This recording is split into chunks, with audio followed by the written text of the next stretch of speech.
ईमानदारी का फल एक छोटे से गांव में रामू नाम का एक किसान रहता था। रामू बहुत ही ईमानदार और मेहनती था।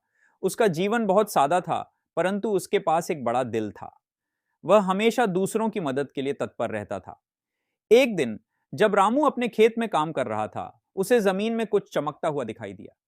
उसने पास जाकर देखा तो वहां एक छोटा सा बक्सा मिला। बक्सा खोलने पर उसने पाया कि उसमें सोने के सिक्के भरे हुए थे। रामू ने तुरंत सोचा कि यह किसी का खोया हुआ बक्सा हो सकता है और उसे वापस करना चाहिए। रामू ने गांव के मुखिया को बुलाया और उसे वह बक्सा दिखाया। मुखिया ने रामू की ईमानदारी की बहुत सराहना की और घोषणा की कि जिसने भी यह बक्सा खोया है वह आकर इसे ले जा सकता है। कुछ दिनों बाद एक बूढ़ा आदमी आया और बताया कि वह बक्सा उसका है। उसने रामू को धन्यवाद दिया और उसे कुछ सिक्के इनाम में देने की पेशकश की।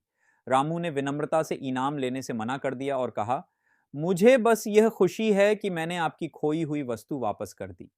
बूढ़े आदमी ने रामू की ईमानदारी और सच्चाई की बहुत प्रशंसा की और गांव के सभी लोग रामू के गुणों की सराहना करने लगे। इस घटना के बाद रामू की ईमानदारी और सच्चाई की ख्याति दूर दूर तक फैल गई। गांव के लोग रामू को बहुत मान सम्मान देने लगे और उसकी ईमानदारी का उदाहरण सभी के सामने प्रस्तुत करने लगे। रामू ने यह साबित कर दिया कि ईमानदारी का फल हमेशा मीठा होता है और सच्चाई की राह पर चलने वाले व्यक्ति की समाज में हमेशा इज्जत होती है।